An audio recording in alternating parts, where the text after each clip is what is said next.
Hey everyone, and welcome to Comics from the Multiverse, the DC Comics podcast from MailFuzz TV. I am Peter, and I am joined, as always, by Matt. Hey, what's up? Not here this week is Connor. Ginger Menace. He is a ginger menace. Work called him in once again. This is the second week 3 he's missed, by the way. I was just lamenting to Matt that this is the second month in a row I've had to talk about Aquaman on my own, because he's decided to do extra work. Well, I say he. Yeah. His boss decided that he should do extra work. Yeah. So just the two of us this week. Obviously talking about DC Comics, and coming up on this week's show, we have the Next Metal one-shot in Batman the Drown #1. We got Batman 33, Superman 33, Green Lanterns 33, Green Arrow 33, Nightwing 31, Titan 16 on a week 3, because I guess Booth was behind on his art this month. Yeah. Batwoman #8, Super Sons #9, and finally Aquaman #29. So that is what's coming up on this week's show. Matt, Yep. how are you? You been good? You feeling well? Yeah. We got Connor Kent being established in continuity somehow, and then there's the previews for the Batman of Tomorrow story. We got the crossover that name drop Connor Kent, Bart Allen, and Cassie Sandsmark. So. Oh, I didn't see this. What was this? Oh yeah. One of our fans or supporters, whatever you want to call them, hit me up on Twitter. Joe, I like that. I like that you said fans, and you went, "Oh, that didn't feel right. That feels douchey." No, not fans. Yeah. One of the people that follow us. Yeah, viewers. There we go. Hit me up on Twitter, and I don't want to get my phone out right now to double check, but there was a preview that came out, and so definitely we know Batman of Tomorrow is about this rogue Tim Drake from Days of Future Bats, and his Titans come to this Earth. And hey, if that's as close as I'm going to get right now, I'm going to take that as a win. I think this is your hold. This is your little sort of it's just to hold you over until the meet later on. Well, I mean, then next month I get Johns and Frank, who's like my favorite creative team, on a massive book. So things are coming up Millhouse right now. Yeah, this is about as massive as you get. Apparently DC are telling retailers to, this is going to be important, order more. Yeah. Which apparently they never do. That's a Marvel thing to do, but they're saying, no, Doomsday Clock, order more. That said, there's this, at the other company, there was a special 700th issue that came out this week, and my shop never does this, but there's a really cool Adam Hughes variant, and I was like, I'm going to check that out. Let's see how much it is. 1 in 100. $225 my shop had it for. So, yeah. No, let's just say I'm gonna admire it in digital form, not in physical. $225. But because it was weird seeing that many issues of Thor at my shop, because usually it's just me and a couple other people, but they really wanted that variant, so yeah. That's how Marvel tricks them. They say, oh, you have to order X amount to get this variant. Yep. And that's why they're charging $200 for it, because they have to order 50 books to get it. Not to be outdone, I had a friend that he's like the only person reading what's that company? It's where like EXO is. Oh, Valiant. Valiant. And to get a special variant, he had to order like 12 of the same book. And his wife had to know why he had 12 versions of the same book so he could get this variant. Yeah, good times. Do you know what? Often when you hear wives being angry at, their husbands buying stupid shit, I usually sympathise with the husband, but on this occasion I'm on the wife's side. Yep. So yeah, but between Doomsday Clock and Thor 700 and Connor Kent, it's I'm very happy with comics right now. You're in a happy mood. Yeah, I'm okay. I'm still busy. It's October. Lots of horror movies for streams after midnight. Me and Tim have been pumping them out. Done half of our top 100. We got the first 2 parts of that up, so you can go check that out. DC shows are back, and Legends of Tomorrow in particular has become. It's so self-aware of how stupid it is that it's become an infinitely better show. It was doing that over season 2, but it's the first couple episodes of season 3 even more so. It makes me want to check it out, because that's how I ended up loving Booster Gold. Is they were aware of how dumb this character was, that they did fun things with him, And now it sounds like that's what they're doing with Legends. Yeah, Legends. Look at you. That's a little slip there. That's right. In the first episode last week, they came up with a motto for themselves, which was "We screw up for the better," and that's kind of the thing. They're basically admitting, we're a bunch of losers who always fail, but sometimes we stumble into success. It's okay. It's a thing. Yeah. How's Arrow holding up? I know you checked that out. I've not watched this week's yet, but yes, I did go back and watch the first one, the premiere. Sound like you regret it. Kind of. Yeah. Kind of. Sorry, I still haven't finished Supergirl from last year, so I'm that far behind. I have 2 episodes left. And, I'm enjoying Supergirl. Yeah, that's what I've heard. I'm enjoying the last part of the season going through, but the middle was rough. The middle season 2 was rough with the Mon-El romance. That was tedious. Yep. But the last one I watched involved Alex being taken, and that was a pretty good episode. Nice, by the numbers CW show. You know. Oh yeah, that was good. That was a good episode. Yeah, I remember that one. Yeah. But and so I'm behind on Flash as well, but I'll get caught up. That's the great thing about the way cable companies have been, is now they each have their own app. So as long as you're never more than a month out, you can catch up on your own pace. So busy week. Is basically my point. Anyway, so before we get to the books itself, Solicit Swear this week. Now, I don't have any descriptions for anything this. I just wanted to point out, because January's a week 5 month, so I just wanted to point out the annuals that we're getting come January, and a new one-shot that we're getting. Also, remember, January's when the Terrific starts, so, I'm excited. Mark your dates. Mark your calendars, I should have said. Anyway, so in terms of annuals in January, we're getting the Flash annual number 1, which we knew about. That's going to be the start of the whole the War of the Flash Flashes. War.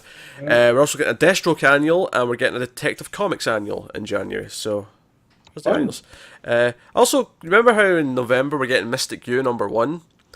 Yes. And that's a prestige book, twice the size every 2 months. Well, it just so happens that falls in a 5th week again in January, so that's convenient. Cool. Give me something to read on the 5th week when normally I don't have much, and that's the DC Hogwarts book, basically, right? Like, yeah, that's what it sounds like. Yeah, I'm in.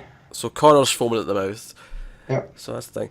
The one real main thing to actually talk about is the fact that there's another metal one shot coming in February. Yeah, it's a van solicited. It's coming in Valentine's Day, but it's called Dark Knights Rising: The Wild Hunt number 1. It's written by Scott Snyder, James Tynion IV, and Joshua Williamson. 3 for 3. I like, so it's good. And then the art is by Doug Mahnke, Ivan Reis, and others. So they're still figuring that out. But that title has me curious. Well, do you want to know what it's about? There's a description. Yeah, go ahead. So it's obviously it's a tie-in issue. It's a bit longer. It's a 40-page book. And it is basically the weird team of Flash, Cyborg, Raven, and Detective Chimp trying to find the Metal Men. Ooh, I like that. Yeah, so there you go. Obviously, you may be going, another tie-in, but to be fair, all the other one-shots and tie-ins that we have for Metal will all be done by that point. This is late game. This is like issue 5 of Metal's out that month, I think. So. Almost sounds like a side jaunt, like... Yeah. Like it won't be pertinent to what's going on in Metal, but it's the Metal Man. I'm going to read it. Of course we're going to read it, but yeah. I just mean, even if I didn't do the show, that's something I would check out, but especially with that team of Cyborg and Raven, like, it's Teen Titan vibes, and you throw in Flash in there. And Chimp. And then Detective Chimp? Like, what the heck? Why not? Don't forget Bobo. So yeah, that's all I wanted to point out. Obviously there was some part 1s and stuff, but nothing that screamed we need to talk about this. So yeah, okay, the books. Let's talk about books. So first up this week, we have Batman the Drown number 1, which is the 4th one-shot, the Evil Batman one-shots. Dan Abnett writing, which makes sense, because they've been kind of doing it so that it pairs up with who's writing the related book. So he's writing, and we've got Tyler Kirkham and Philip Tan on art. So I thought this was okay. Not great, not good particularly, but not bad. It was just kind of the formula that we've had for the past Remember when I got upset over Red Death? Yeah, I did recall. Yeah. And it was completely based on raw information as well, might I add. Yeah, exactly. I mean, little did I realize that would set the tone in the formula, and then how little. When you don't do anything as interesting with it, it kind of hurts it, and I feel like the Drowned. So this is like I didn't like it. I mean, I'm trying to put this. Dawnbreaker is still least bottom barrel of the tie-ins. This one's only slightly more, just because it didn't live up to what I wanted it to be, and that's probably more on me than on Abnett I mean, and the team. I don't think it's a bad comic necessarily. It's just kind of like, yeah, it's just the kind of same formula. We find out the origin of this Dark Batman, or Batwoman in this case, because it's Bryce Wayne, and Oof. and she, we find out the origin of her world on Earth -11, and then she's going to win. She's about to beat Aquaman, and then oh no, Dr. Fate's logo shows up and takes him away, which is fine. But we've seen it like 5 times now, so it's okay. It's like I think the first 2 one-shots were really good. I liked Red Death and I liked Murder Machine. Murder Machine. Those were really good. I'm curious to see if any of these actually shake things up. I assume Batman Who Laughs will. That'll be different because he's the one who's showing up to collect them all. So his must be an interesting story. But will the Wonder Woman one next week? Will that be interesting? I don't know. We'll find out. Yeah. But and here the fact that it was a gender swapped Batman, Batwoman, and it was Bryce Wayne. I felt was what they did to make it different, because had they done this with the Wonder Woman, it would have been expected. So let's do it with Aquaman instead. And then how they make Batwoman into Aquaman, I thought was weird. Like, it's a lot of dark experiments, and I kind of like that, and I kind of like, because basically what it is in her world, she avenged her lover, right? She avenged her lover, but then Sylvester Wayne or Sylvester Kyle, which Sylvester cracked Kyle. me up. Not just because it was an S name to go Selena, but Sylvester's the Looney Tune cat. So I thought that was a nice little... Yeah, it was a lot on the nose, but yeah, it was cool. Yeah. But then Aquaman and Atlantis shows up, and basically Batwoman goes on this one woman on mission to, like, no, these are vicious Atlanteans, we can't trust them. Yeah. And then by killing Aquawoman, because obviously everyone is gender swapped, it starts a war which ends up, everyone's like getting drowned and all the rest of it. So in order to fight better against Atlanteans, she experiments with metas and fish DNA to let herself breathe underwater and so on. I kind of like those pages though, because it was kind of like, it was like a demented cyberpunk sci-fi kind of story where she's in this sort of dark, dungy kind of like makeshift laboratory with the chair and all the rest of it. I kind of like the art style there. Yeah, which I didn't expect with the Aquaman theme, like.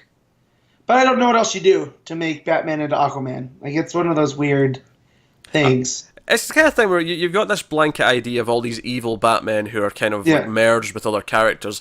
And I think some of them, like, oh, I've got some good ideas for these 3 or 4, but what about the other 3 or 4? Oh, well, just kind of do it and see what works. Yeah. And it kind of works, it's fine, it's just not that... Yeah.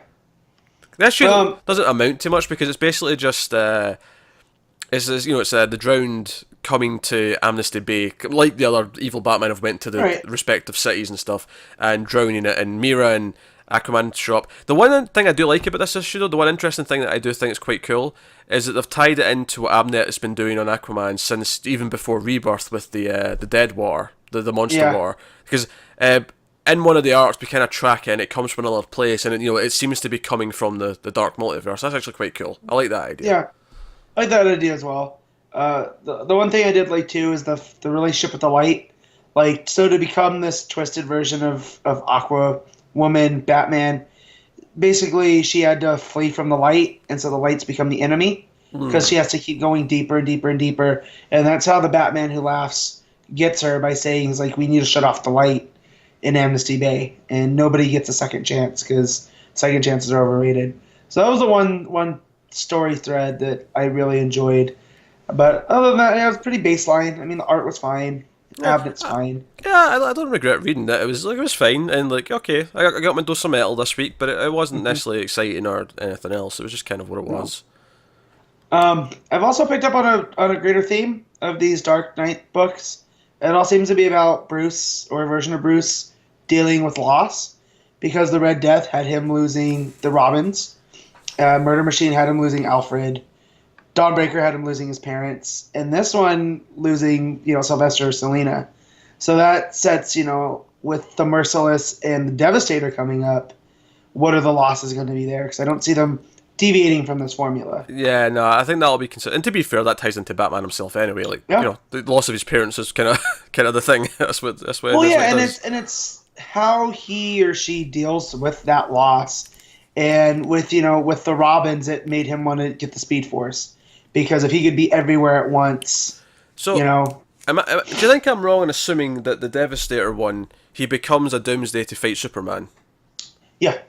I'm fairly confident that's what it's going to be. And so I feel like because from what Connor was saying is Superman goes rogue, and that's how he goes to bring in Superman. So I feel like that one's going to be about the loss of Superman and what Superman stands for. Yeah, because they are complements to each other, and they always work better that way. The idea that if Superman somehow went dark, it would drive Batman to a bad place as well. Yeah, that's a nice idea. If that's what they do with it, that's pretty cool. Yeah, and so with Batman Who Laughs, which is set up to be the last one, I feel like it's when Bruce finally loses himself, and the sense of himself. Like, if he fully gave in to the mania that is Batman, he is no better than Joker. Well, yeah, remember I was guessing it was Batman who kills Joker at the end of Killing Joke. That would be Batman losing himself. So. Right. Yeah. So that led with the Merciless. I don't know how to tie that into Wonder Woman, but so far the one key figure that we've had that was close to him that we haven't really touched on the loss is one of the Gordons, either Jim or Barbara. So we'll see next week if that's what it is. I mean, it's a little bit weak, but I don't know what else with the theme of loss. I was going to say Selena, but technically I guess Sylvester is Selena adjacent, so... Mm-hmm. Yeah. And we can't really do Gotham because he loses Gotham in each of these. So we've seen that. So yeah. So I like how they're tying into that theme, but the formula I'm a little bit just over. Yeah. The last couple of I like this one more than last week's, just because last week's had and he just takes out the Green Lantern Corps that easily. Whereas this one, she takes over the world, but it was kind of like, you get the sense of time passing as she modifies her body and deforms it and, kind of things. So I like the horror element there. I like the Dead Water tie-in to what Aquaman's had in the past, but the formula is a bit just kind of, okay, right, this is exactly how I thought it would play out now, because we've had a few of them. So there you go. That's the Drowned. Obviously, we've got the Merciless next week. We also have the start of the next crossover next week, the Justice League one. It starts with the Flash next week, so 2 metal-related books next week, so look forward to that. So next up, we have Batman 33, Tom King writing, Joelle Jones, who I know she's writing some of the one of the arcs coming up, like in December, January, but I didn't realise she was writing one so soon as well. So when I saw that name, I was like, oh. Yeah, I did the same thing. My friend at the shop goes, "Hey, did you check out who's the artist on Batman?" I was like, "No, not yet." They're like, "Joelle Jones." I was like, "Okay, well, I already had it bought." But I don't know how many virgins King sacrificed to get all the artists that he does, but he sacrificed someone to something. and we've already seen Jones's art in DC with Supergirl being Super. Yeah, we loved that book. We loved. Oh, perfect. Once that comes out in trade. It's going on to my Superman shelf of best Should stories. Be a deluxe. They shouldn't skimp on that. Nice big deluxe hardcover for it. And so here, seeing Jones draw all the Batman characters, and so we see the Robins, and I'm not trying to jump ahead, but and each of them not just has a color scheme to them. They're all in polo shirts, which I love. It's all polo shirts. They're all in polo shirts, but they all just, down to their body language, are all completely different. And it's like it's an artist on Jones's level that can do that and differentiate between characters without them having to talk. Like, you instantly know which one's Dick and which one's Damian. Well, of course, the age, but the one that you could get lost in is Jason and Dick. Yeah, Jason wasn't as super obvious for the first panel, but then it became clear fairly quickly afterwards. Yeah. If I have one complaint about the art, is that maybe Damien looks a little bit older than he should. Yeah. But that's about it. I mean, it's a small nitpick to make, Yeah. but it's but with the writing though, it fills that right in. Yeah. Because when we get to what happens there, and it makes sense he would react in that way because he's a volatile teenager.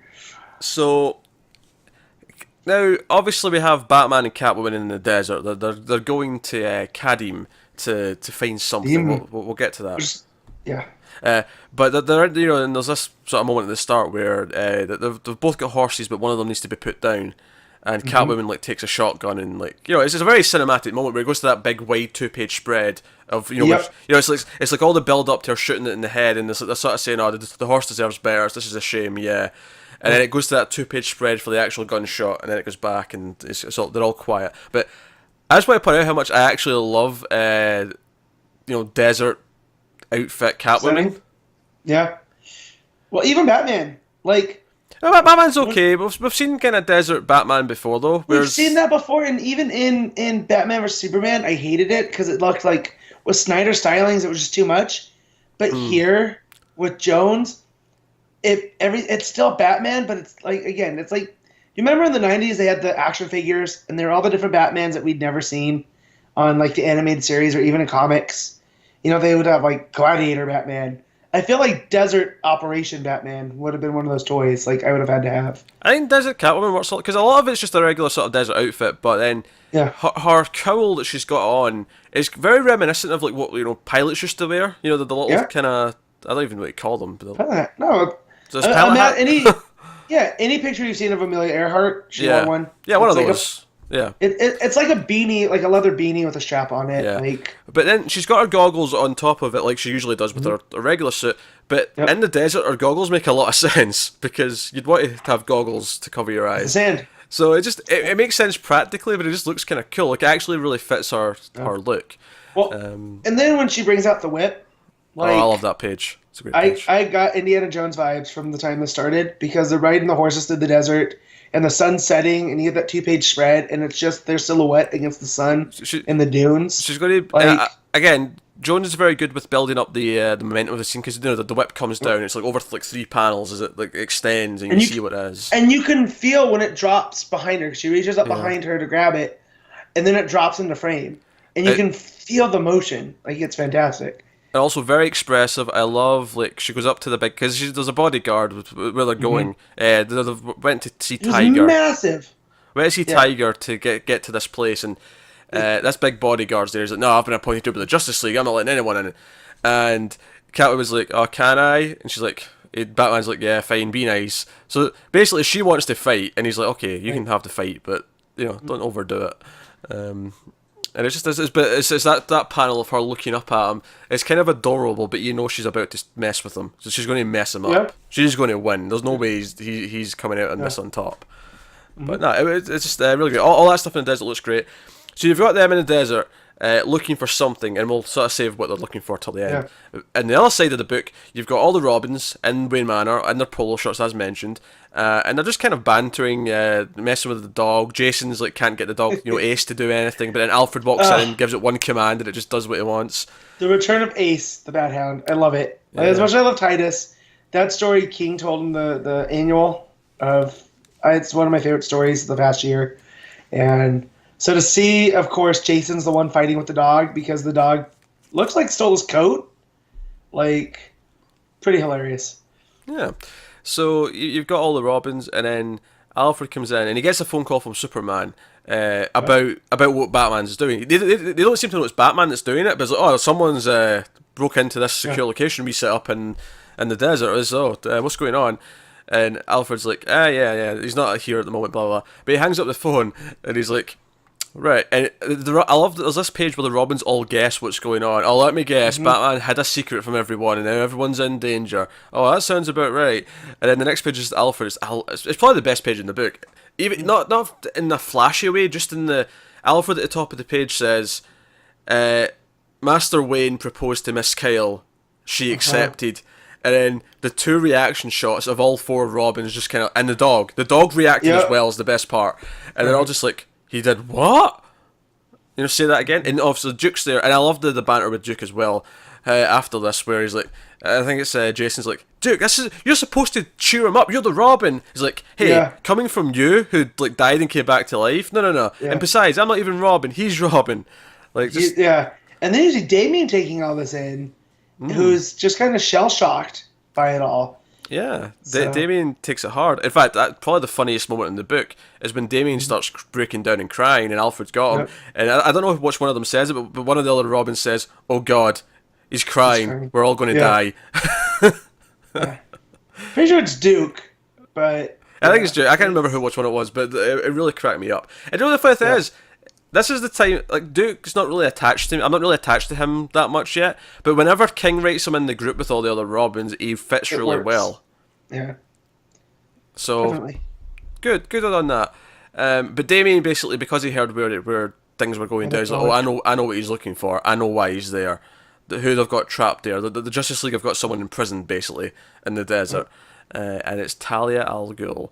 And that's where we end our cliffhanger. Is Talia's getting ready to go get her swords. So, do you think that they have to go because they have to get Bruce and Talia's wedding or marriage annulled? Yeah, that's what I was thinking. This is what I'm thinking. I'm thinking like it looks like it's going to be like this globe-altering event, but no, it's a personal errand, and the fact like the stakes are raised when Superman calls Alfred, and he goes, "No, the reason I'm calling you Alfred is because Bruce isn't answering, and he's the only one that hasn't. So we know it's him." I love that because it's something that like, if this is all in the rest of continuity with Damian, that she's been brought back like he was, so of course they would keep tabs on her. But yeah, and I wonder how that's going to play in with all of the Ra's al Ghul stuff we saw in Tech. I like how I like how Catwoman came with him. Like she didn't let him go on his own, and I don't know if it's mistrust or she's like, no, I want to look this bitch in the eye. She's a master thief, and she stole his heart, and she's gonna wave it in front of Talia. Look at that turn a little phrase there, Matt. You got very romantic there for a second. I have my moments. The master thief that stole the Bat's heart. Yeah, she is. That's it. So, and it's weird because we've seen so many other characters be that girlfriend figure to Batman, whether it was Silver St. Cloud in the past, in Vicky Vale, and none of them stuck, but Talia and Catwoman, to which like those are the two love interests really in Dark Knight Rises, So I think it's interesting. That's true. Really? No, I like this issue quite a bit. Obviously, it was a different change of pace from War Jokes and Riddles, which we just went through. But I thought it was it was very. I liked the mystery of what they were doing. I like all the stuff in the desert looked beautiful. Joelle Jones is very expressive, very good sequential art as well. By the way, did you get the Lady Killer? No, she has that independent book she does. I think it's with Dark Horse, but called Lady Killer. Mm-hmm. And did you get the Easter egg in this one? I did not get an Easter egg. What was the Easter egg? So Damian's reading a book, and it says The Lady Killer in 1961. Now you've pointed it out, yeah, I remember him reading that now. Because it's very clear. It's not like, in comics when they don't want you to care about what's on the cover, so they'll just do it like that scratchy, you can't make it quite out.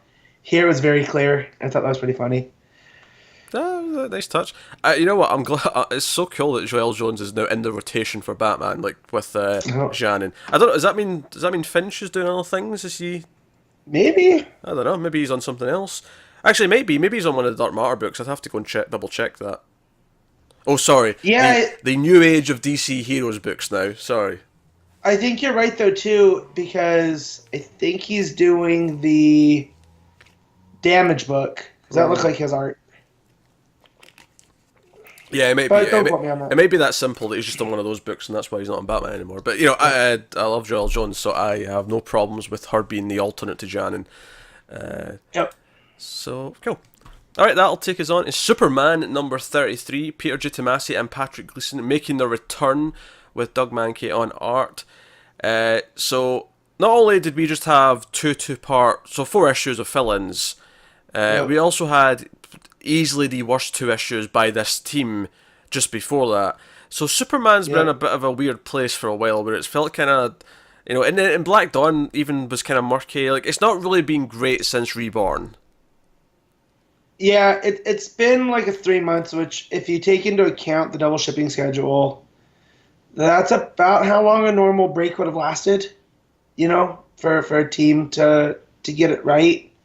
So, but yeah, man, the days of the Carnival story feel long behind us. Yeah, so getting into this, I was like, I'm hopeful we're back on track. Give us the team back. They've rested a little bit. They've worked on their story, and I'm fairly happy to say that I enjoyed this issue the most I have Superman since probably the first issue of Black. Because the first issue of Black Dawn was fine. It was then when it started getting going and it started bringing in Manchester Black and the weird plot elements that it got really iffy. But this story is focusing on Lex, and we're picking back up the fact that he's supposed to be the new ruler of Darkseid. No, not Darkseid, Apocalypse. You know what I meant? Apocalypse. First Precise on planet. Yeah. So, and I love the stuff at the start of this with like them working. Like, we see these criminals; they're all wearing fake Justice League masks, and they're love that on this heist. And then, you see flying above them, it's both Superman and Lex Luthor. And they're like, oh, you first. No, I insist. You take the first shot at the bad guys. That page, when you turn it and you see both of them, because you get the red cape, right? Yeah. Like, you get the shadow, and then the red cape, you're like, oh, clearly it's Superman. And then you turn the page, and it's both of them. And it's them being polite and going, oh, no, I insist. You go first. That cracked me up to no end. And then after they've dealt with everything, they've beat the bad guys, and Superman's like, oh, you stay for the press, Lex. I'm going to fly off. That's your thing. I don't care. But it's like, it's Lex is talking about how, he's finally kind of been accepted as one of the heroes of Metropolis. Even Superman's kind of like, okay, he's making an effort, and they're kind of working in the same space. He's almost a full-on ally at this point. And of course, the start of the book teases that Apocalypse is kind of in chaos because they don't have a king right now. And we have these 2 characters from Apocalypse show up and take him, basically kidnap him and take him to Apocalypse. And I love that. So Clark goes home and John's like, oh, I'm going to go and hang out with Damien. We're going to go do some Super Son stuff. And he's like, no, let's do some family things. Let's go and see a movie. Let's go do things. And he gets they get this signal where both Clark and John hear this, Kryptonian signal that only they can hear. And it's like, oh, it's Lex. He's saying something's important, but you know what? Let's just ignore it. The last time he set this off, it was to show off his new armor. This is not a big deal. Yeah, he upgraded his shield emblem on his chest. Which, don't you kind of love that Lex calls Superman to come and check it? Oh, look, I've upgraded my armor. He's so excited to show it off. He's like, hey. Yeah, he's that nerdy friend. Like Lex's digressed has gone back to Smallville Lex when they were kind of friendly. Like we've seen it in multiple origins and regressed. I think you meant to say there. Regressed. There we go. Sorry. Digress. He's regressed to that youthful self where he's like, hey, check this out. Isn't this cool? Like, come on.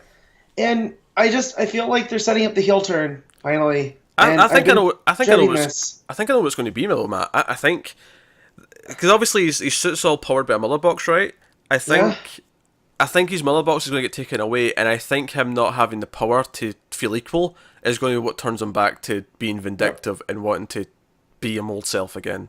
I agree because in all the promo images we've seen from Doomsday Clock, it seems that Lex is pretty central to that, and it would make sense to set the table for him to be more antagonistic towards Superman at the start of that, and I can see that. I can see that when they take the mother box away. We know Doomsday Clock is jealous of him. Is set a year later as well, so there's time in the story to have him build up to it over as we're going through Doomsday Clock. So that could work quite well. But he gets taken, and then the family go for their movie. They come out, and it's on the way home. So I looked up which movie it was, and it's one of the spaghetti westerns, right? Because those names are super familiar. I think so. They were sounding familiar, but I didn't quite catch what movie it was. Blondie and Tuco. So I googled that, and it's Eli Wallach and Clint Eastwood are the images that show up. So I figured it's one of those, which I can't keep those straight. I've never been much of a fan. Yeah, So, it'll either be Good, the Bad, and the Ugly, or for a few dollars more. I can't remember. I can never remember which names they have in what movies, because they essentially play different characters. Even Clint Eastwood, I don't think is technically the same character in all three movies, which is weird. No. Even though he seems like he is, and he acts like he is. But what I like is that Clark talks about, he's talking with John, like, oh, I used to watch that on TV with my dad all the time. So it was cool to see it on the big screen with you. And it was just a nice little, again, like this book was about the family moments of them living in Hamilton. So that was a nice little... I need to rewatch those movies. It's been a while. I need to find an excuse to do them in flux and make Connor watch them. But I do love that trilogy.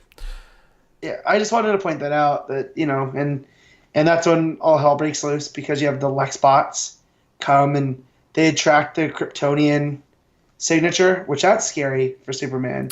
Yeah, I liked how they wrote off. There's a quick excuse, because I think Lois questions, wait, does that mean he knows who you are if he can track you like that? And there's a quick, like, oh no, it just tracks the signature of my DNA. It's not like a constant monitoring. Like, you just sort of, like, yeah, okay. Yeah, they only receive, not send. Yeah. So, but still, if it can track if it can receive and not send, so it receives orders but it doesn't send it back, yeah.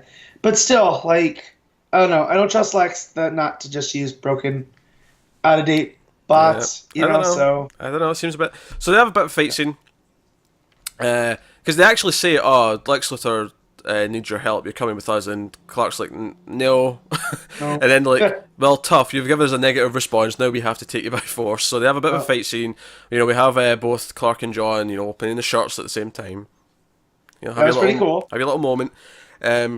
But then the mother box decides to just transport them to Apocalypse anyway, and Lois goes as well. All three of them get taken, and the last page is that all three of them have been split up. They're all in different parts of Apocalypse. I'm basically expecting Lois to have a fight with Granny Goodness at some point over this arc. It makes too much sense. But yeah, so we're in Apocalypse. So it was a set-up issue. It was just kind of getting us to the start of what this arc's really going to be. But we're on Apocalypse, we're dealing with Lex, and we're dealing with the family all being kind of stranded on there. So this should be fun. I like this issue quite a bit. It's definitely the most I've enjoyed Superman in about 3 or 4 months. So I'm happy to say that. And Mahnke's art, while it can be like sketchy, and in that way that it looks like with the pencils, it looks like a sketch that's been colored. Sometimes it doesn't work. Other times it really works. Like that page with Superman and Lex flying overhead, or the one at the end of that. The one at the end of that scene where it's like Lex has his hand on Superman's shoulder and he's saying, "Hey, please, officer, we're all on the same team here." Yeah, it's not a good page. Great. Yeah, and the way Mahnke draws John as well looks really good. So it's just it's good to have this team back. Yeah, it is, and it's good that they're actually on top form and they're telling an actual story and not here's lots of plaques that we're going to read off verbatim for the whole issue. Because that was tedious as hell. But no, I'm excited to see where this goes. I'm looking forward to seeing how they deal with this Lex Apocalypse stuff and where it goes. So, and obviously, again, all families involved, so it feels like the family book again. So no, it was nice to have it back. So that'll take us on to Green Lanterns number 33, which is the first issue by Tim Seeley. He's joined by Eduardo Pansica on art. Who I think is probably my favourite of the artists on Green Lanterns. We've got 2 or 3 that are rotating. Yeah. I feel like I always like his issues the most in terms of the art. The art looks good. The colouring on this one I felt was a little bit off. I like it. I love the colouring in this issue, Matt. But we've had this conversation before. I feel. But I prefer... Because I like when Green Lantern's like vibrant and bold, and here when they're a little bit more muted. Like it worked in the underground sequences. But I feel like for the big space stuff and even the everyday, I like it when it's brighter. Oh no, I like the muted. That's just a personal. Yeah, it's just a personal. And it's not that I dislike the bright so much. It's just that I'm so used to the bright that I love getting the muted for a change. So I've been digging the art when it's been Pansica and this colorist. So yeah, this is the first issue of a new run, and right away I think I want to say that Seeley is not like I was almost a little bit. I like Seeley, but I was almost a little bit worried that we've had Humphries for the entire run. That maybe the voices of Jessica and Simon might feel a little bit different or anything like that. No, this is Jessica. Jessica feels the most Jessica she's ever been. And her sequence in the therapist office, I thought was like great. When she was talking about, oh yeah, I've gotten better. I'm not like scared to answer the door for the pizza guy in case he's a Russian spy. So that's that's and good. Just in conjunction with the art, her expressions, just like she feels carefree. She's not this bottled up. Like the character's grown, and she has. I feel like they've just thrown out all that stuff that Johnson set up. Like, I mean, they still could go through there. That she's the biggest threat, but I feel like they've made her a blank slate with kind of Rebirth. I think Humphreys grew her. If they return to that plot tease of her being this big threat, I think it'll be a one arc thing, and then we'll be back to normal afterwards. I feel like now it'd be such a shame to throw her away if we're going to do she's evil for an arc. Yeah, and that's how I feel, because I feel like Humphreys has grown her into this fully developed character, and now that's what made it easy for Seeley to just come in and nail her voice, because there was already so much that, what issue was this? 33. Did you say? 33? So yeah, we've had 32 issues thus far of her, and we know her character pretty well. And not even just her voice and his voice, but even the dynamic. Like, one of my favourite moments of this. So the plot of this issue is you've got flashbacks to both of them on Earth being told they need to get jobs, one by the therapist and then Simon by his sister. Yep.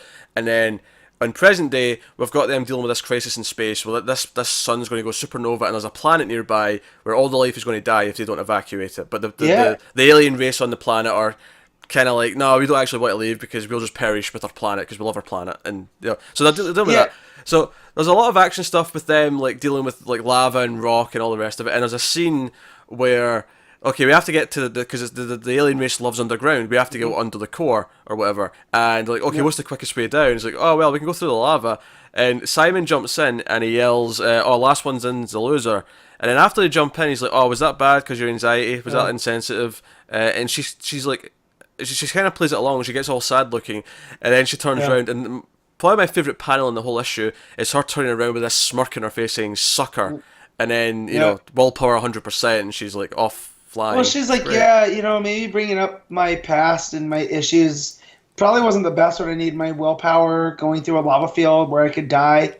I hope good job, and that's where you can see Simon freaking out, and that's when she turns around and just again their playfulness is there. Like I buy that they're partners, like in a buddy cop movie, like they have their rough spots where they didn't get along, but now this is like movie 2, and they play off of each other. I can almost see one day we'll get the Humphreys omnibus, and then there'll be a Seeley omnibus after it, and they'll just neatly, part 2. Maybe it depends how Seeley goes. Maybe there'll be 2 omnibuses of his, but yeah. I mean, and I'm not surprised with Seeley from the stuff that I've read between Grayson and Nightwing, and him bringing in all these side characters. And just juggling them all so well, And so I don't want to say I was surprised, but I'm glad that the tone has maintained with these two characters. They've really grown on me. Yeah, this has become like, it's funny how much this book's grown since it started, and I think with Seeley it's only going to go to new heights. And during all this going on, they're trying to save this race, they're trying to convince them, and Jessica's ring's still cracking me up. It's got its own attitude. I love that when she does actually start to feel anxious towards the end of the issue, because she's like holding all the weight of all this rubble and she's trying to save the alien species and the ring of the planet. Yeah, they ate to the planet, but she says, "Oh, how much am I holding in terms of weight?" Because the ring says, "Oh, you're reaching kind of the limits of what this can do, what we can hold weight wise." And she's like, "Oh, what am I holding?" And he's like, "Oh, this amount of kilograms, this amount of tons." And then he says, "Or 36 Thanksgiving turkeys, because that's how you should weigh things." in Thanksgiving turkeys. Also, Sextillion. That's a lot of tillions. Sextillion, a lot. It's a lot of billions. Yes, it's a lot. So as this is all going down, we also get a ship that shows up with, what was the name? Regent Anthony Vok, who's an Ungaran, as an Abansur species. An Amansur. An Amansur, of course. Sun, yeah. All the Surs, all them. Yeah. So she's like a a regent. So however high up that is in the military or whatever. We know that's her ship. Yeah, that's her ship. And she's got her daughter here, who's apparently a celebrity on their home planet. And she wanted to show her daughter, Green Lanterns in action. Let's be heroes. Let's help save these people. This alien race. And the big cliffhanger at the end is that Jessica gets left on her own because Simon has to go off and try and help them because there's a solar flare that and the gamma rays like attack the ship. And when he gets up to the ship at the end, the daughter's like lying, dying. She's like singing one of her. I think she's a pop star. I think that's what the implication was. And she's like dying in her mother's arms, and I'm like, oh man, this got dark. Like I like these. I mean, I've only had them in like 4 pages, and I already like this mother daughter team. Yeah, I like them already. Well, and it helps too, like that they explain their connection to the Green Lantern Corps because Abin Sur was this hero, and they're in the same sector. Like people forget that Abin Sur before Jordan and before Earth had Green Lanterns, he was the Lantern of 2814. Which makes sense. That's why Hal became 2814 is because he took over 2814 from the previous Lantern. Exactly. And so the fact that these are like our neighbors and they're our cousins, and they, it's good to be reminded of that because sometimes I feel like the Green Lantern books forget that there's other types of lanterns out there, and or aliens that could have been Green Lanterns because it's always so focused on Earth. And so the fact that they have this bridge that connects them, I really liked him taking time to do that. Yeah, no, I liked them immediately. So I cared that the daughter's dying, especially since she's a fan of the Lantern. She wanted to see them in action. So no, I think this issue, as much as I loved Humphreys, I'm actually kind of excited, and I think that Seeley might even surpass what we got with Humphreys because immediately he's balancing the Earth stuff that I want from Green Lanterns, but he's also gave us a fun space element and. Introducing like maybe regular supporting alien characters that we might like Vought here. So I was down. I was really into this issue. Characters, as was I. Action, art, all of it. I was into all of it. And their jobs that Simon and Jessica have to get.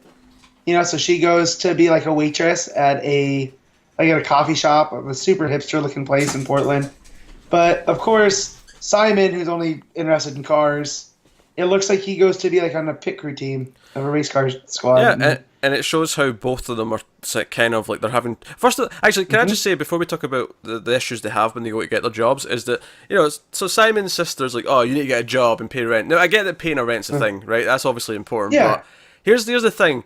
He is literally on call for cosmic events all the time. How can he hold a job and expect his boss to understand when he gets a call through the ring, oh, by the way, there's a planet dying somewhere, you need to go and save people? Well, and the fact that he's an ex-con as it is, because of his origin.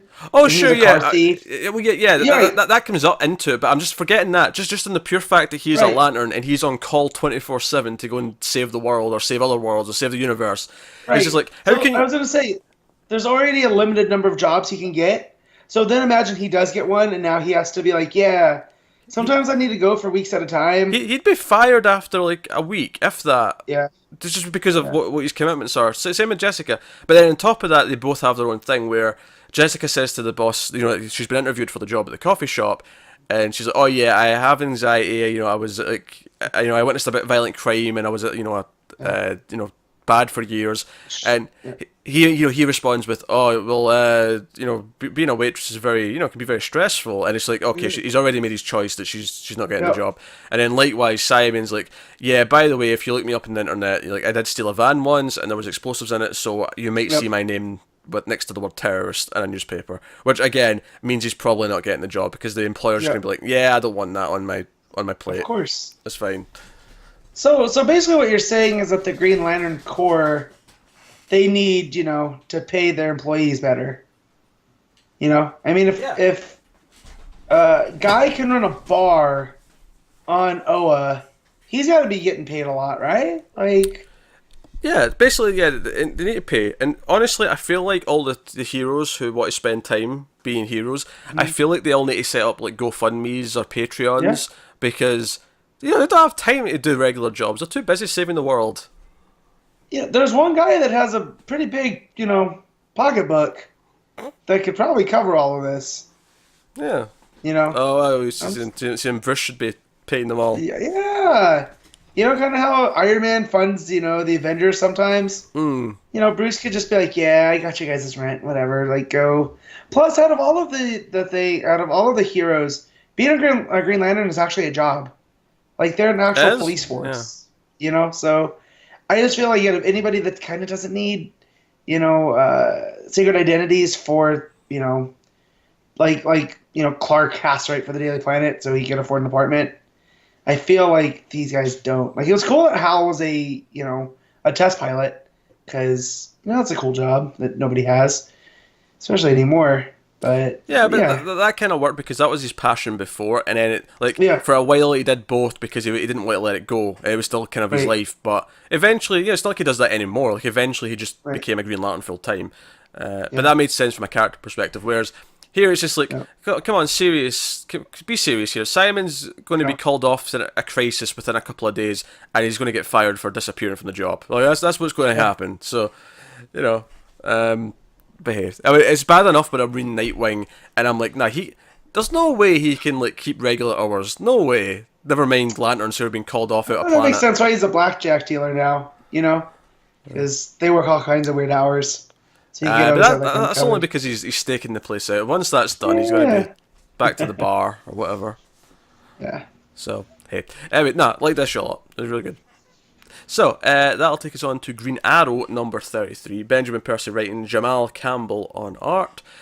Much like Tom King, Ben Percy has some sort of deal with the devil because he keeps getting good artists to do his books. Well, yeah, I agree on that. I just I was thinking about this book since I read it on Wednesday. And in our current political climate, when this book started, it was kind of like, oh, look how over the top Percy is. Now it seems subtle by comparison. Not subtle, because it's still a little over the top, but it doesn't seem that far-fetched anymore. Like, I could see certain companies and certain organizations trying to fund a private city this way. And it's just, it breaks my brain, because coming into Rebirth, I liked Percy's Green Arrow because it was so out there. Like, yeah, he had Oliver running around as a werewolf, and getting weird blood and stuff. And there was a Dia de los Muertos villain that he fought, and it was just zany and Silver Agey. And here, when it started, it felt like, oh, the Burned Men.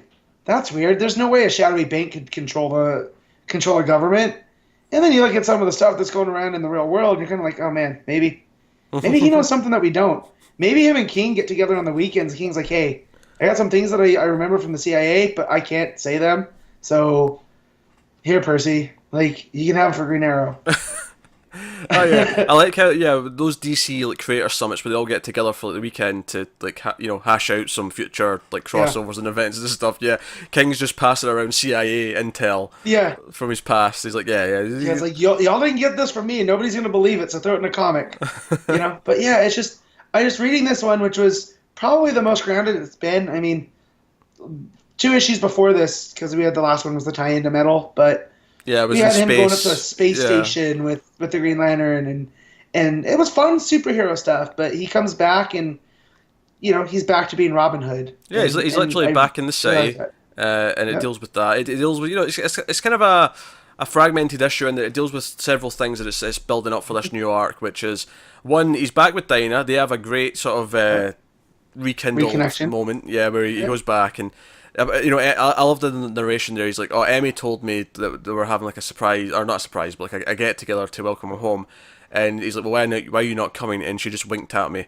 And then he gets there and it's Dinah, and she's like, take off your shirt. And she's like, oh, you need a haircut. And she's like, cutting his hair. And they end up, that full-page spread with the title page, which is him just grabbing her and kissing her, as the shaving stuff is all falling to the floor because they've tipped the table over. It's a great page. It's probably not as beautiful though as later on that 2-page layout where they're looking out at the sunset and it's just the ocean. I was just gonna say that. So pretty. That is fantastic. The way that the coloring hits just perfectly of what a sunset looks like with all the colors, and it's just washed out. Yeah, it's again. You talk about that deal with the devil, that Percy and King. Again, these two guys writing these two characters. Who would have thought? They were going to hit the treasure trove. We got Faria, we got Campbell now, and we had Schmidt. Although it looks like Schmidt, starting in January, is going to be on Teen Titans, another Percy book. Which is maybe the one benefit of this going single monthly, is that you can take one of the artists over to Teen Titans with them and be, hey, you can do that now. Yeah. Good time. And, this story, though, I'm really enjoying it with him coming back. take back Seattle. And I like that he still calls it Seattle. It's not Star City to him, and which is still weird to me because he's always just been the guardian of Star City. Yeah, I think he will change. I think he'll, okay, it's Star City now, but we're going to make it our Star City, not this evil company Star City. We're going to change it. I feel that's where it's going too, but the fact that he's still fighting for the soul of Seattle, and it opens up with this guy, they're going to cut down this tree that's in a park, and it's, hundreds of years old. But they're going to chop it down. See when you see the guy strapped, because he's quite up high as well. He's been chained up high in the tree, but the trunk is so wide that he's like only like covering a small part of the front of it. Yeah. But so you think that this is a guy that's lashed himself to a tree so they don't cut it down, but it's not. It's one of these rogue heroes that's like, oh, you want to cut down this tree to develop your real estate? So he chained the real estate developer up onto it and was going to cut it down and have it fall on top of him. I'm just like, man, things are rough. Hey, if you're going to kill someone, do it ironically. Exactly. That's all I'll say. And I just like the way that Arrow shows up with Emmy in that scene. And, again, he feels like Robin Hood, which I always felt was the best description. And the two cops who argue about it, you get the sense that some of them are for Green Arrow and some of them are against Green Arrow. He's polarizing right now in the city, which is a fun idea to play with. So the other stuff that's going on is the whole, Oliver being on trial for murder is still happening. Yep. Kate's pissed. She's arguing with Emmy. Although Emmy found the girl who's meant to have killed Wendy Poole, she's still alive, so that's the thing. But Oliver's refusing to, because her father doesn't want her to go into the limelight and be on the public eye. Which is fair, because you see she is so traumatized from her time. Yeah. And so the DA, Kate Spencer, not the DA, his defense attorney, and I guess that's a DA. Anyways, his defense attorney is saying, no, this is our star witness. The fact she's alive proves that you didn't kill her. She needs to take the stand. And I like that Ollie's like, nah, we're going to beat this. There's a way. That's why I'm paying you. We don't need her. Yeah. Let her have her, her life back. And of course, the third plot of the book is that we see Moira Queen, the Ninth Circle are pissed at her because the satellite went down, they were supposed to start changing other cities to their cities, and now that's not happening. So they've basically given her a vote of no confidence, and they're like, yeah, well, we're going to come and collect, implying that they're going to come and kill her. Yeah. So and Broderick. And Broderick. I forgot what had happened to him. So seeing him pop back up. Yeah, he's on a table. He's all screwed up. But she kills him. She's like, nah, you've failed. I've not failed. And so we don't know what her plan is yet. But of course, the big cliffhanger to the book is that she shows up to Ollie. And obviously Ollie's like, mother, but how? So obviously she's going to pretend to be good for Oliver for at least the next issue. We'll see where that... I don't know what she's planning, how she's going to do this. Maybe she's going to try and use Green Arrow to take out the Ninth Circle. She's going to use them for her own means. But we'll see. Although I'm not looking forward to Oliver finding out that she's actually evil incarnate. That'll be rough going. So here's my take away from all this. We know that Robert left, and that's where Emiko comes from, right? Mm-hmm. He was running around with Shadow, doing the Arrow Clan stuff. Which actually we should point out that Shadow has been hired to come and kill Moira Queen. Right, by the Ninth Circle, by Dante himself.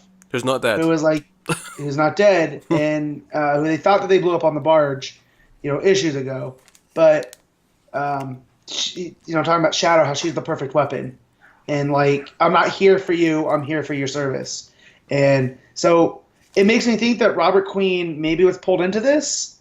Because remember we got the tomb before Ollie left? Yeah. That's what happened to Broderick. Yeah, he found all the stuff, yeah.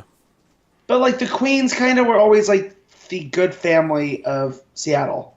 There's, so the fact... I'm thinking that maybe Moira and her family kind of pulled Robert into this. And then that's why that mask was there. She's the true evil of the She's family. The true evil, and that's why he left.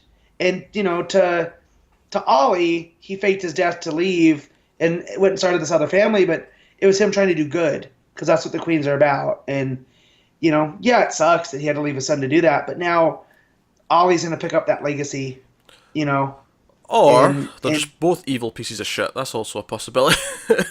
Yeah, I like to think the other way, though. Hey, you may be right. You may be right. I like to take the winding road, the road less traveled, but... That's always what gets me in trouble watching wrestling as well. Is I'll think of this really cool idea, and then it doesn't happen because of course it's not going to happen. Mm-hmm. And then I get sad because I was like, it was so easy. If this dude can figure it out, like why can't these writers that are getting paid, But yeah, really enjoy this book. I have since Lemire, and then Percy. Even the only time I really have it is when they try to make it more like the show, and they brought in Felicity, and that didn't last in the New 52 before Percy took it over and just wiped all that out. But it's been a consistent, fun read.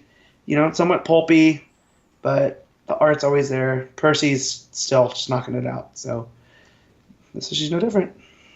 Yeah, this wasn't a set piece issue by any means. It was just kind of setting up all the different elements that are coming up. But it was nice to get back to the city after he's been away for an issue. It felt like a nice return back.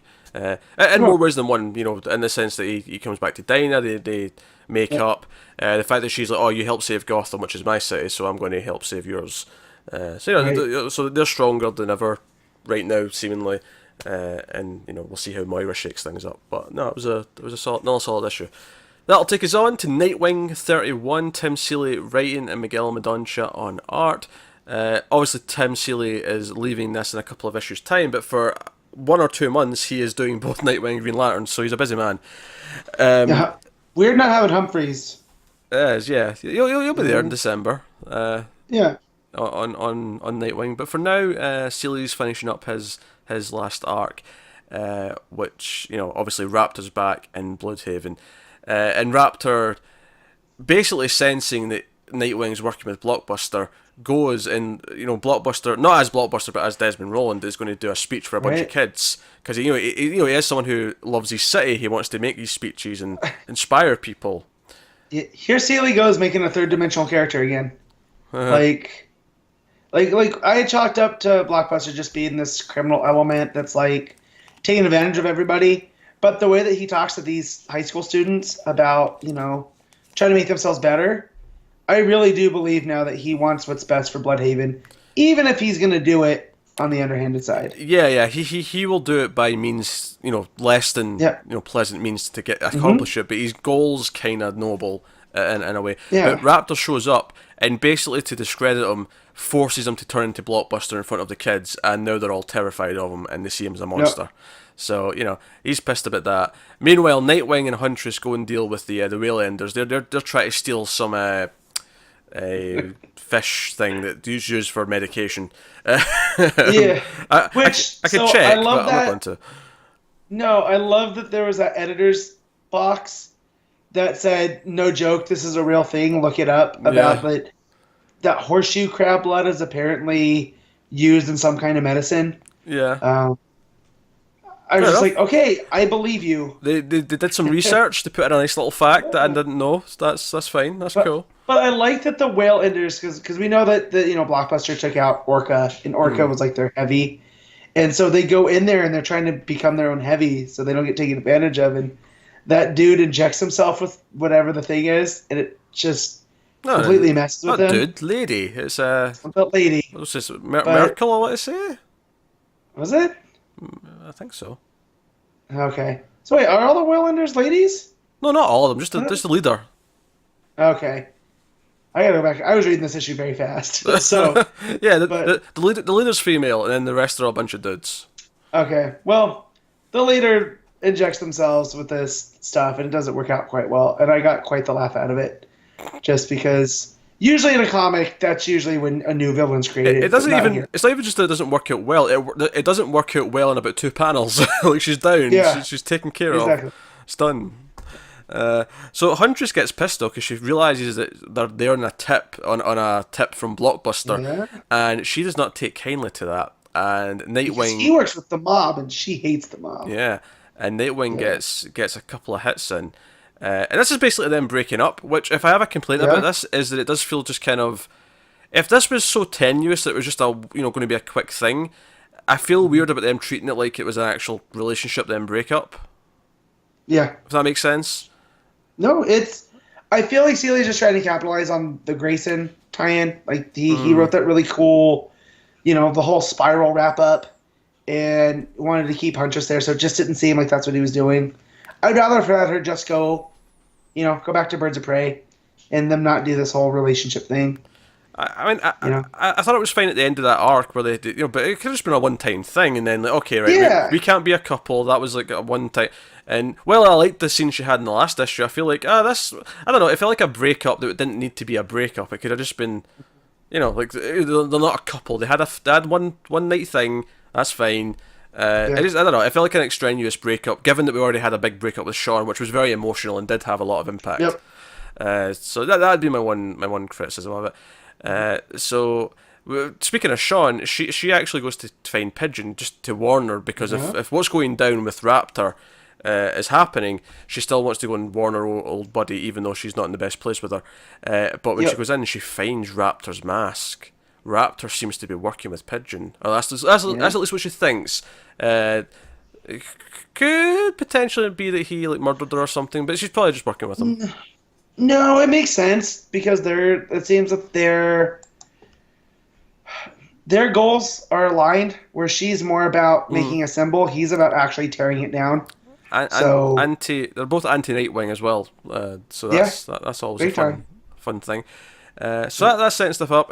Meanwhile, Nightwing is still sort of working at the blackjack table in Desmond's casino, and we have the cliffhanger at the end where Raptor, in regular clothes. It took me a second to realise who this was. I'm not gonna lie. It took me a little second because you can see the metal cloth things he has on his sort of glove. Yeah. But like he's there and he's got a suit. It's in his colours. It's just in the orange and kind of black. Of course. Colours. But he's like, yeah, deal me in, dick. And that's a cliffhanger. I always love the double entendre of his name. She can just add it to things. You can. I love when one of the Robins will do that. Way to go, dick. And it works. But yeah.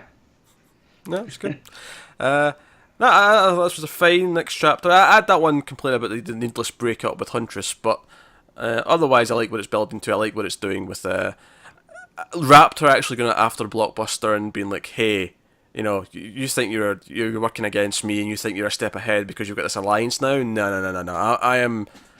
I know what I'm doing. I'm ahead of the game. I'm ahead of you. I'm 10 steps ahead. Yep. Oh, your mic's going, Matt. Yep. So that's Nightwing. Any other thoughts on Nightwing before I shift us on? Just art was nice. Nothing. It was fine. Spectacular. It was consistent with the last couple of issues. I like the their entrance to the whole the Waylanders fight. Yeah. That full good. page spread of Nightwing, his baton coming to, almost as if it's coming towards the camera. It had a really good pop to it, really good 3D kind of effect to it. So I'll give it that. Also, the runoffs all crammed in a van with Gorilla Grim in the back. That was amusing. Just a funny visual, just because this big old hulking gorilla. But yeah, that's all. Yeah, it was a solid issue of Nightwing. If not a standout one necessarily, but pretty cool. And that was my front door slamming very loudly. So let's move on to Titans number 16. Dan Abnett writing, Brett Booth on art. And this is, obviously the last issue ended with Wally seemingly dying after he reverse timed a little bit to save Dick. Speaking of Dick, more Dick. Lots of Dick this week. Lots of Dick. Whole bunch of Dick. So a lot of this was them fighting Simon and the kind of possessed Narc and what's his face? Duncan. Harold, yeah. That is his own name. But basically, as they yell out for Wally, or other Wally in Central City hears this and speeds off to see what's going on. So he actually discovers the now dead Wally West. So I assume it's going to be him that ends up somehow bringing him back or helping or using the Speed Force to kickstart his heart again. I don't know. Take your pick. This issue was fine for me. I liked the first half a lot more than the second half, mainly because the first half I felt it was building to something that they didn't actually get to. I expected it to end with whoever the villain was, because they kept talking about, she's coming, our boss is coming, and I expected that to be the end, but I expected that to happen after other Wally woke up, old Wally. I expected them to kind of have their moment where they kind of saved him. They thought, oh great, we've got Wally back, nothing can defeat us now. Oh shit, evil Donna from the future's here, or from another timeline or wherever she's from. So it was spending its wheels a little bit towards the end, but I did like the instant reactions from everyone because they're all upset that Wally died, so they all go in fighting with anger. And I like that that's part. the part that I liked because we got to see how each of the Titans deal with grief. You know, And I how liked Omen just get like, you know what, I'm sick of being scared of Simon. It's time for a psychic battle, yeah, and you get that big page spread of like them just with their psychic beams clashing. yeah, that was pretty cool. Well, I like how the Arsenal and Dick just keep going with the mission. That's how they deal with that, and then the Tempest just loses it and starts going nuts, or Donna just starts going nuts. So that was she's had feelings for Wally, so yeah, you get the sense that she's even more pissed than everyone else. And so the reveal of Donna, I don't know. I feel like it comes from nowhere. I don't feel like there's outside of the one issue. What was that in the annual? It was the annual, origin. There really hasn't been any hints. Like I thought the Mr. Twister stuff, because it built off of Titan's Hunt, was fine. Yeah, Mr. Twister and the key being the guy from the annual, they show up. Yeah. Which I will at least compliment that it was a nice timing thing because we're about to reveal this evil Donna. It was nice for them to remind us, oh yeah, he was there when she found the truth about herself out, and that started maybe what might lead to this dark version of Donna. I think what goes against it, because I think Titans is consistently a fine to good read, but never spectacular. I think that one issue with Superman and Wally was really good, but yes, that was next level. Otherwise, it's very even the first arc. The first arc I really liked because it was so centered on Wally. But it was just fine. But it's kind of consistently in that it's a solid 7 typically. Yeah, I think you're higher on it than I am. 6, 7. Well, in that range, and I think it's funny because it always gives me enough of the characters that I always want to come back and I always have fun. But there are some weird decisions or some weird sort of like things that draw it out a little bit. Yeah. And I think the other thing going against this, evil Donna thing is that this is kind of like what we're doing in Detective with Tim. I mean, sure, she may be from maybe a different reason why she's from a different universe or something, but it's just so similar in the core idea that I'm like, okay, fine. Well, the fact that in Titan's Hunt you had Mr. Twister built to be such a big threat that he kind of altered reality and made them forget about all this. So they, because if he gets out, that's it. And then I just feel like, well, he was just in service to this evil Donna? Like, okay, that doesn't quite gel. Maybe, I'm not sure if you, like, is he just a henchman to these people now, or was he always working under her? Yeah. I'm not sure. I just felt like we throw this around a lot, the Lovecraftian themes, but I felt that's what Titan's Hunt was. Because we really didn't know what was going on up until the last issue, and then there was that tease of Wally, of there's a missing Titan. I never maybe got that tone from it. If just to go with the Lovecraftian thing. Yeah. I don't know. I want to see what they do with it. Like, I feel like it's my only place to get like all of these characters, like other than Dick. Yeah. Like obviously Wally's the big one because we love Wally West, but it's the only place I get Donna, and I like Donna. It's the only place I get. Roy sometimes shows up in Green Arrow, but not always. It's the only place I get Omen. Like, it's nice to see these characters, and I enjoy coming back for that. But it is kind of like in this pattern of kind of being like, it's good, but it's never great. It rarely breaks the top 5, and that's okay. Not everything has to be great. I just feel like the storyline, like I feel like Abnett didn't know what the actual story was, but he was just writing character moments. So like the bee, what's her name? Bumblebee. I feel like her memory things it felt like it was such a bigger deal, and then here they just pay it off with, oh no, here you go. She gets them back immediately to kind of distract her, which.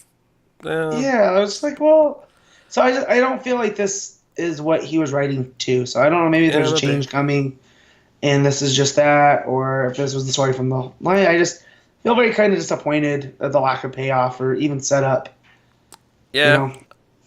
But still, the character moments are there, though, like you said, with how each of them react, and even young Wally seeing dead older Wally, like that was a big moment. So yeah, I'm looking forward to that integration. Obviously, there were some rumors about how next year they might merge the two titles, and that could be an interesting thing, maybe, depending if you got this mentoring team with the younger team. I don't know. I liked it when Johns did it, where you had half of the old New Teen Titans and then you had the half of Young Justice together. Like that's my Titans team, you know. Yeah. None of those, outside of a couple of them, none of those characters are really around and interacting anymore. So I don't know. Here's what if you want to merge them, I'd make it double shipping. So you still have the two books, right? But merge them, and you know, while we keep, you know, either Percy or Abnett's another question, but like, you know, because you have so many characters, make it a double shipping book and make your one big Teen Titans book to sort of do that. Because I feel like I like both books. I probably like Teen Titans a little bit more. It's just I like Teen Titans a lot more. Yeah, it's a bit more consistent, but no. So this is okay. Like this is fine. We'll check back in it next month and we'll see how it's going. But no. Obviously, I'm not actually worried about Wally actually being dead. Me neither. I don't even think it's worth talking about. He's obviously not going to be staying dead. It's fine.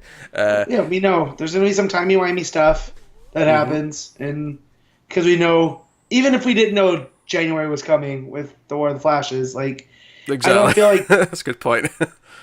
I don't feel like his death was given, like, that proper spotlight to be like, hey, let this sink in. And it was just kind of brushed over as a story point, so... Yeah. All right, so that will take us on to Batwoman number 8, Marguerite Bennett writing and Fernando Blanco on art. So this is the second part of the current arc, which is the Scarecrow storyline. Scarecrow, and we find out in this issue, he is experimenting with all the, you know, you see the plague and like bird flu and anthrax, and like, he's Who knew he was such gifted chemist? I knew he was like, the fear gas was one thing, you know. Honestly, I have two favourite things in this issue. One, that he has like a gas grenade that's made out of a human skull. That's pretty metal. That's fantastic. And also, so the first half of the issue is like Batwoman's in like a nightmare dream kind of thing. And there's some good stuff where like our family, you see like Colonel Kane and you see her sister, and it's like the evil like modern versions of them are like taking them away, and that was a nice image. But I loved it. It was like a giant monster bat, and she actually does this thing where she jumps with a spear and spears the bat through the head. That page is fantastic. Not just that, we continue the story of the foxes and about how that disease is gonna. You have to, you know, kill the sick one so it doesn't spread to the healthy ones. Yeah, and Safia in the dream is like shooting everything. Yeah, and so, but you get the vibe that Kate, that the foxes represent Kate and what she did to the island. What was the name of that island? I was trying to swallow Coriana, yes. I kept wanting to say Corto Maltese, and that's a completely different DC setting. But yeah, Coriana. And you feel like that, you know, she brought a sickness, and that sickness was kind of, you know, the heroes to the smuggler island. You know what I mean? Just sense of who she is. But you see this gigantic bat monster, and it has the head of a fox, you know, more so than a bat. And just the way that the art told the story, even more so than you know, the dialogue. It's funny, the art is quite good in this issue and the last issue. And it's funny because I think it's the weakest start the books had, because it started with Epting. And then we had that one issue, I can't remember who it was now, but it was fantastic. Days of Future Bats, yeah. No, not that one. The one before that, the love story one. That was on the ship, and they were like holding each other in their arms and all that. It was very, very artistic and beautiful. But no, it's still very good though, and it's still telling its story very well. It's a more simple sort of color palette, but it's working. Yep. But she wakes up from her nightmare, and she's saying, like, because she ends her dream saying, "Dad, Dad," and then it's like, "No, not Dad." We find out there's a prisoner in the cell next to her. It's Colony Prime, so it's taken from Detective Comics. We're pulling more stuff in from there, and they basically decide they're going to have to work together to get out of here because they've been held captive by Scarecrow, and all of his men that he came with have all, you know, that's who she was fighting in the last issue in the desert. They've all been mutated and horrible things have happened to them. So she eventually gets out. Like, Scarecrow tries to gas the room, and she gets out because there's, like, you know, she's got like an upgrade in her suit, tuxedo, as we're calling young lady Pennyworth, as upgrade her suit, and she bolts her way out of the room, which is when this skull grenade gets to them, and we end in this, like, you know, new nightmare world where we see Scarecrow like towering over them. It's almost like if you played the Batman Arkham games. The way the Scarecrow sections of them actually feel, it's kind of like that. That's what I wanted to ask you, because I've never played those games. Yeah. But I know the look. Scarecrow's look in that game is very iconic. Mm-hmm. And this seemed to me like that's his design. Very similar. Because in those games, like, you get infected with a toxin at one point, And then you're in this like nightmare world where Scarecrow's like 100 foot tall, and you're sneaking around trying to avoid him, and it kind of feels like that at the end of this. What's interesting though is that both Batwoman and Colony Prime see different things. He says he sees like giant like video game robots, and she's like, oh, I see like slime monsters or whatever she says. But it's like they both see different things, and they have to fight their own demons. So I think I'm expecting some fun out of this next issue. Yeah, I liked what he had said. It was, he would play this game with his son when he was back home. And so the fact, like, this thing that he enjoyed so much is being turned against him. And for her, it's almost like a Wonderland motif, keeping up with that dream that she had. And, so again, it's her family, and that's... I think what they're seeing and what it means to them will be explored a bit more next issue as they're fighting their way through. We'll probably get some narration and flashbacks to, what each thing represents or, what stuff like that. Like, I can see that being a thing. But no, I'm enjoying this mad scientist Scarecrow thing, because he's talking to, I think, Fatima as the one who, because he's doing this for the Many Arms of Death, the organisation that Batwoman's been involved in since the start of the books, the one that's behind this. And he talks about how all those twins, I don't want them coming betraying me, because he tells this story of I can't remember the names off the top of my head, but of this king who got the scientist to make a perfect execution. Execution device. But the king turned around and said, "Oh, you'll be the first one to test it out." So he doesn't want to be that, and he's like, "No, I'm making sure I've got insurances." But no, I love the idea of like Crane actually being like a mad like horror movie scientist in a lab somewhere and concocting all these awful things. And I like that Colony Prime was doing what they set up in Detective, where they're chasing down these threats, and they had heard about the needle, so they'd come looking for the needle as well. But, he mentions that Kate had taken out a lot of them that they'd went after, but this was the last one. So I like that they haven't, they deviated from trying to take over Gotham, but they're still, executing what Kane basically wanted. And that was kind of the mission of Batman. So I thought that was pretty cool. Yeah. Once again, Batwoman, I think, is a consistently enjoyable book. It's doing its own thing. It's giving Kate something unique for her to do, and it's having some fun with Scarecrow, classic villain. And like I say, the dream stuff's very inventive. I'm looking forward to the next issue in this nightmare world now. Me too. Now that they've been dosed with some new toxin that he's just cooked up in his lab. It's fascinating. But no, and as we said, the art is pretty good, even if it does kind of pale compared to what Epting was doing in the first arc. But maybe that's just a taste thing more than anything else. So that'll take us on to Super Sons number 9, Peter J. Tomasi and Jorge Jimenez. Peter J. Tomasi writing, and then Jorge Jimenez and Carmine D. Giandomenico on art. What a 1-2 punch. I don't know, I have some complaints about this. Okay. I got whiplash when it changed artists. I get actual whiplash, because it went from this very sort of clean cartoon style, which typically the books had since the start, and then you turned the page and all of a sudden it was Carmine's like more sketchy kind of frantic style, and I'm like, I don't know, this took me out of it a bit. I liked it. It didn't bother me as much. So. I don't know. It was too, and then it switched back at the end. Like, so the start and the end is Jimenez, and then the middle chunk's all Giandomenico, and I don't know. It was just I like him on Flash. I don't know if he necessarily fits everyone though, with his style. Yes. I was getting the odd weird face expression and stuff like that. I wasn't a big fan of the story. I liked where it started. I didn't necessarily like. I felt the same way. I liked the first two issues when it was like in the city and it was like, Robin being turned old. These 2 issues on the planet, I was actually thinking halfway through, I'm really ready for this to be over, this arc. And luckily by the end of the issue it was over, so we're done with it now, so that's great. I like some of the beats. So basically the evil guy who, attacked him in the first 2 issues, he saw his like doppelganger through a portal in this world. And he tried to be evil as well because he wants to be remembered. I did like that he turned good because John gives him a speech, kind of like his dad, and Damien even like jokes, "Oh, you sound like your father." So I like that. But some of them like fighting the clay monsters though, and a lot of the build up to the ending was just kind of spinning its wheels for me. A lot.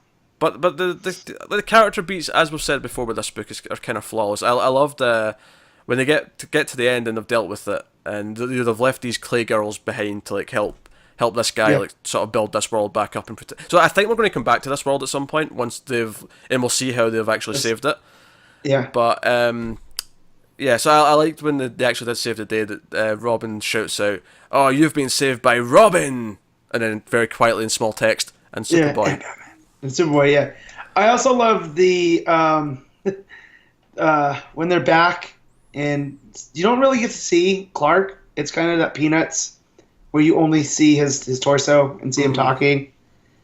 And he had said about something about Damian's height. You know, he's like, "Oh, from what John's told me, you need to do some growing." I thought that was pretty funny. He asked for coffee, and then Clark's like, "Oh no, it stunts growth." Yeah. Yeah, it's a fun little bit, and they're left behind, eating some food, and Damien's all, "I don't do dishes." Clark says, "No, you do dishes here." Yeah. Because he has to go off and get a train that's derailed. So they're like, "Oh, great, we'll do dishes." No, it was fine. I think. I like the start of this arc, but these last two issues on the planet were a little bit more muddied. I think it was just because the setting was so different. In this issue specifically, the art was obviously switching between artists. Yeah. That was making it a bit harder to enjoy for me. But no. It was okay. Probably, I'm looking forward to seeing what they do next month and see what we get to. But there you go. That's nice and short and sweet. So that takes us on to Aquaman, number 29. Dan Abnett writing, and I'll just say Sejic on art. So I've been digging this. You said you were going to read this. Did you read it? I did not get caught up. You're not caught up yet. I've been busy.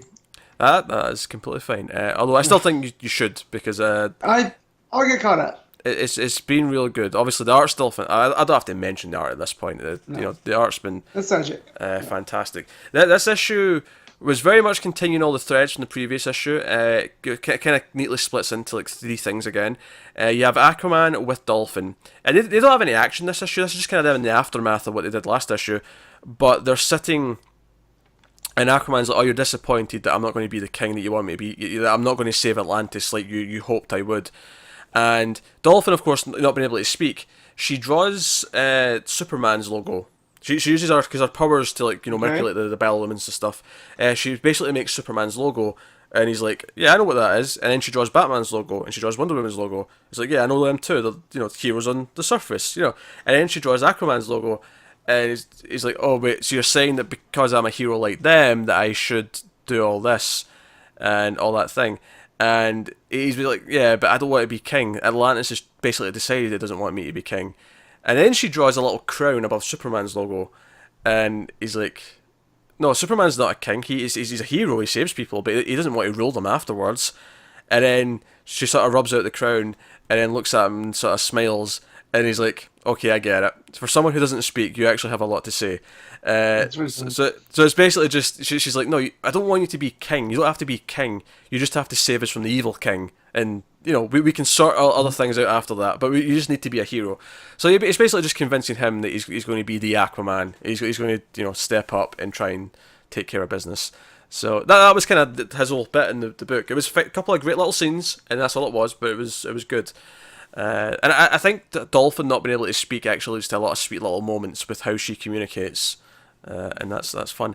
But you've still got Mira and Tempest that try to break into Atlantis. They're fighting some of the from the Silent School, and the big thing here though is that in terms of plot, he basically grabs one of their pendants, which will let Mira in at the end of the issue, and it's a little 50-50 because it's kind of damaged. But the main thing that actually comes out of the whole thing is that we find out why he's so against using his magic, why he's so against using it. It's because when he was training to use it in the Silent School, there was a girl that he was in love with, and he basically lost control and killed her by accident. Oh, man. And it's really... And Mira even apologises for asking him to help. She's like, "Oh, if I knew that's what had happened, I might not have asked you."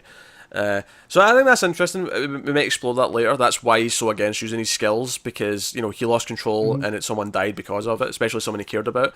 So I think that's a cool thing. My favourite part of the issue though is actually the Volko and Undine stuff. Because if you remember last issue, I was telling you they were going through the treasury and they were like dodging all the ghosts of like Atlantis past. Who, if you know their name, they leave you alone. But then they got to one whose face was all missing, so you couldn't tell who it was. Right. So the ghost was chasing them around, and then he eventually guesses like 5 names, and he gets it in the right in the last one. But the ghost ends up actually being helpful. He's like, I'm stuck down here. I'll take you to what you're needing, and I know all the other ghosts. I'll get them all away if you just fill me in. If you give me all the information, give me the news. What's the gossip? Is that asshole? I forgot. Orm. Is that asshole Orm still the king?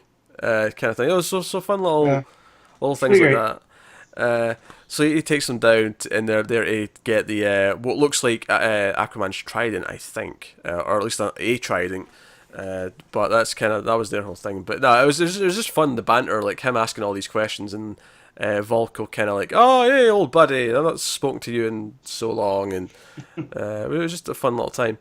But the biggest thing of this show though is the ending. So if you remember, Aquaman was held captive briefly by Crush, who's like the kingpin of the Ninth Trade, down in the slums where they were, and he basically comes to see King Wrath. He's like, no, I want to see King Wrath. I have information. And Mark, Mark, of course, who's been loyal to Aquaman.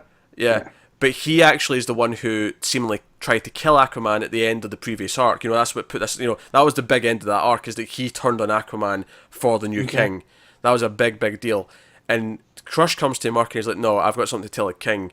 It's like, no, you have to tell me what it is before I let you through. He's like, well, Arthur, the previous king, he lives.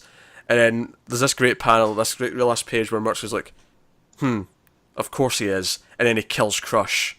Mark is in on it. Mark knows he's alive, and he intentionally left him alive. That's the big ending of this issue. So that is, it was pretty cool. It was a really good ending. It was just the way he sort of stared at him silently, and then Crush is like, oh wait, oh crap. And then Mark just rams his fist through his mouth, and it's pretty glorious. That's it. Good for Mark. No, it was kind of very similar to Green Arrow in a lot of ways, where it had like 3 or 4 plot threads that were all just continuing from the previous book, but it had the big ending, the big cliffhanger ending. So it's kind of getting to what will probably be the last 1 or 2 issues of this arc, and we'll see where it goes. I'm really curious to see what we do with Atlantis in terms of like, who does he appoint as the new king if he doesn't want to do it himself? Like, right? Like where do we go with that? So I'm curious. I think one of the solicits actually told us. I can't remember what it is off the top of my head though. That's okay. I'm happy to be surprised again. I'm happy I forgot. It's fine. But no, Aquaman is still really good. It's been really great since issue 25. I highly recommend checking it out if you haven't. If only for the art alone, which is beautiful. So no, there you go. Yeah, if I can get caught up by the next month, then I'll let you know. You've got 4 issues if you want to start at 25. Okay. Well, actually, 5. That's the 5th. So it's an arc. All right, so that takes us on to the last sort of chunk of the show, which is picking our favourite stuff of the week. So first thing we always do is best panel, or kind of best moment, arguably, because sometimes we'll put a sequence of panels. But so Matt, what is your panel of the week? Oh man, so this narrows down to 2 books for me, and that was Batman and Superman. And I'm having a really hard time, but I think it's gonna have to be from Batman, and it's that Vista. Yeah, it's too Indiana Jones for me not to pick. I was reading this book last night, and I got to that, and I was like, oh man, this is gonna be another one of those arcs that I really like. At least I hope. I'm down for it. But also Superman had a lot of stuff that I really liked in there too, with Lex and him. So, yeah, man, it's definitely from Batman though. It's that cool Vista. Yeah, I'm also conflicted. Batman being one of them, and Green Lanterns being the other. I think I'm going to go with Batman. Basically, it's the reaction page of the Robins finding out about the marriage. I think that is fantastic. It's really good, and also, I mean, all that stuff in the desert at the start was great as well, admittedly. But that reaction page just has the emotional punch. It's just great, and you feel the shock in the room. But the other one that I was tempted to pick was the got you sucker from Green Lanterns from Jessica. I love that moment. It's so good. Jessica's rising in the ranks of my character favourites, I have to admit. She's basically my favourite Green Lantern at this point. She's officially taken that mantle. Wow, look at that. So, tell your Guy Gardner to shove it. Nope. I still love Guy. I know you love guys, Matt. I know. I'm not going to shove it. Okay, that pun didn't work as well as my I love Dick one, but here's my button actually for the visual people. You could, I'll put it on for a brief second. There you go. I love Dick. Grayson. Yeah. All right. So next up, best cover of the week. Matt, what's your favorite cover? Oh man, so it's hard for me to pick on this one. I think I'm gonna give it to Green Arrow. I really like Superman though. I'm actually going to go with the same choice. I really like Green Arrow's cover. Yep. It's simple and it's back. It's the simplicity. It's him kneeling down on a roof. Yep. It's a great pose, great sort of shot. It feels more iconic, whereas a lot of the other ones are kind of like mid-fight and feel a bit cluttered. Yeah, and the Superman one, there's a lot going on, but I think it looks really good. But yeah, it's Green Arrow. Yeah, I agree, Green Arrow. All right, so best art of the week, and this is always a tough one in week 3. Always tough for me. Not for me. I got mine. I'll go on then. Oh, Joelle Jones for Batman. Okay, that's it. I can't argue with you, but we have Sejic, we have Joelle Jones, Jamal Campbell and Green Arrow was fantastic. I really like Green Lantern's art. Week 3 is always busy with great artists. Now, admittedly, it's hard. I want to give it to Jones, I want to give it to Campbell, but you know what? I have to say no and give it to Sejic. He's okay. He's knocking it out. I have to give it to Aquaman. It is beautiful stuff. But again, I had 3 or 4 potential picks this week. Because sometimes I don't. Sometimes it's it's just that one, obviously. But week 3 is always tough. So yeah, top 5 books of the week, Matt. What you got? Make me go first. So of course, I'll make you go first. I'm going first on all of them. Number 1's gonna be Batman. It's hard for it not to be. 2 is Green Arrow. 3 is Superman. 4 is Batwoman. And 5 is Green Lanterns. There we go. Interesting. Yeah, well, you go first every time because it's only 2 of us, so it's just... Yeah, but we can back and forth. Well, yeah, but that means it is back and forth, though, because it means we're alternating. But when there's 3 of us, though, we can kind of mix it up. Look at you, you're so upset you had to go first. Actually, I was expecting a big rant from you about Darkseid and continuity today, because you were complaining on Twitter before we started. I was expecting it. I got it out. I told you I'm saving my fire for something else. Alright, okay. Oh, I know you are. Yeah. Which I still have to finish, by the way, because my Wi-Fi is not letting me. I feel like it knows. Well, for context, because this is very vague for anyone who doesn't know what we're talking about here, Matt. In fact, most people don't, because I don't think we even announced which one officially. But basically, every month, one of our movie shows, 1.21 Overload, which me and Matt do monthly, is our patrons get to vote, and each of us picks a movie that we love, and they get to vote on which one we'll do, which one we'll discuss and watch again. And given Matt's attitude and enthusiasm, you can probably guess that it's not the one he likes to get picked. So, that's coming soon, if you like our movie shows. And it's taken me a bunch to watch it because, I went and found it, and I'm trying to watch it, and my Wi-Fi to my TV just is not letting me. So I've had to watch it in chunks, which I think actually helps it from my point of view. But, yeah, so more time trying to watch it than actually watching it. I'm saying nothing. So my top 5 of the week, my number 1 is actually Green Lanterns. That goes to my top spot. Batman's my number 2. And then this is tough. I'll probably put. Oh God, I didn't really think about this. You didn't, right? So Green Lantern's number 1, Batman at number 2, probably Green Arrow at number 3, Superman at number 4, and Aquaman at number 5. That's my picks. So there you go. Strong week of books, really strong week. It's saying something that, I picked the top 5, and there was probably another 2 or 3 that I could have easily swapped in there, like Nightwing, for example, or aye. Anyway, that's us. So I'll tell you what's coming next week, since I think Matt's desperate to go and eat food or something. I don't know what he does with his time. Trying to find out what my dogs are barking at, because I'm the only one home. So. Oh, you're concerned someone's breaking in. No, not someone's breaking in, but like if it's just someone knocking on the door, or I see. I get you.